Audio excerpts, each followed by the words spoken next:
And guys, welcome to Mabas Rocket Online. So on today's video naman guys is tuturuan ko naman kayo kung paano magbayad ng ating bills through GCash. Okay guys, so ang babayaran natin ngayon yung ating Globe broadband or yung ating internet guys. And so para po ito dun sa mga beginners lang kung alam nyo na to, so skip na lang po kayo or watch na lang po ng ibang videos para lang po to sa beginner.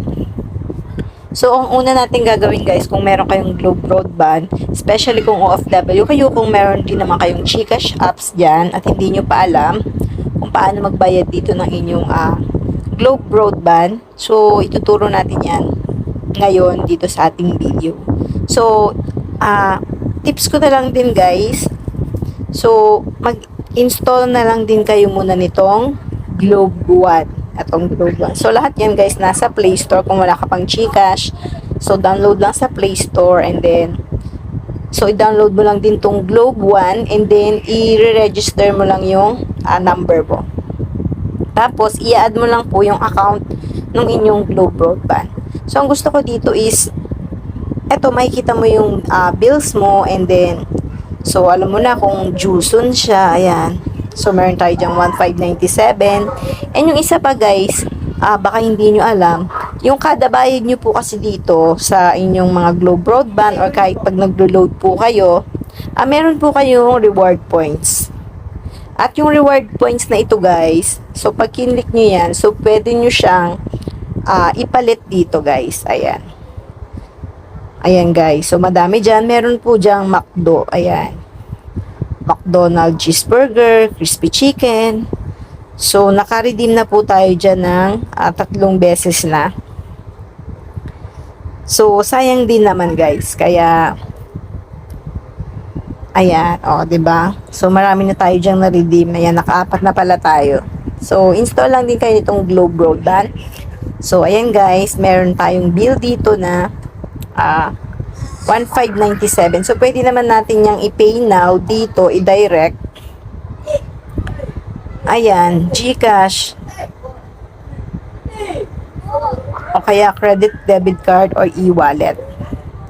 Pero, ay tuturo ko na lang din sa inyo yung dito sa GCash kung paano siya bayaran.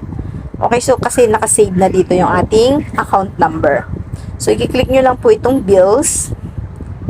Ayan. So, pwede pa kayo ditong magbayad ng kahit na anong bills, especially kung OFW kayo. So, mag-download na lang kayo nito and mas madali pong magbayad dito. Kasi, syempre, pagka sa ibang tao, minsan, 'di ba, minsan nakukupitan. So, may ganun. So, minsan hindi nababayad agad, nagagamit pa kung saan-saan, 'di ba?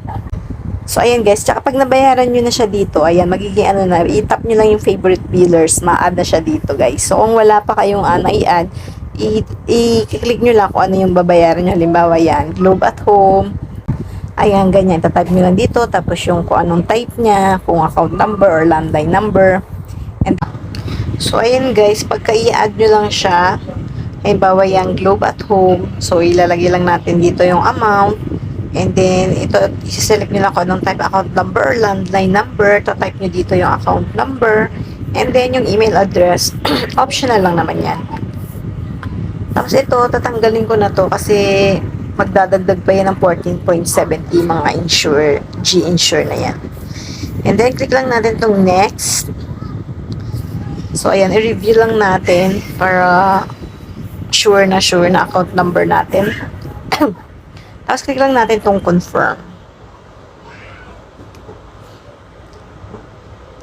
Ayan, tsan-tsadadan. So, ganun lang kadali. Kuha na agad siya.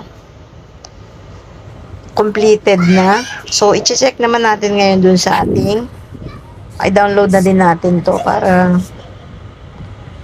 to make sure lang. Meron tayong ebidensya. Tapos, ayan. Ayan, pagka gusto nyong i-save ito para next time, di na kayo mag-input. Ito, click lang natin yung save biller details. Ayan. Add to favorites lang natin. And then, so yan, lalagyan mo lang siya ng reminders. Maganda na rin yung para hindi nyo narilimutan ang inyong due date. Tapos, nickname lang natin internet. Okay, internet. So, yun lang. And then, click save. But ayaw niya mag-save. Zero na ang aking keypad. So, next. Sa'yo, i-click nyo lang yon and then magsisave na yan. So, i-check naman natin ngayon sa ating Globe One kung ano na siya. Kasi real time yung posting nila. Let's see. Ayan. So, all set na. Wala na tayong babayaran. Ayun. Tapos yung ating, di ba may sobra pa tayo doon. So, madadadag lang siya dito. 2.3. Ayan. Tapos magdadagdag yung ating points. Ayan. So, yun lang guys. Hope nakatulong ng konti sa inyo. And if you like this video, please hit the like button and subscribe ka na din. And pag gusto mo ng gantong video, mag-subscribe ka na sa channel natin. And click mo na yung bell all para ma-notify ka once na may bago tayong video. Diba guys? Bye!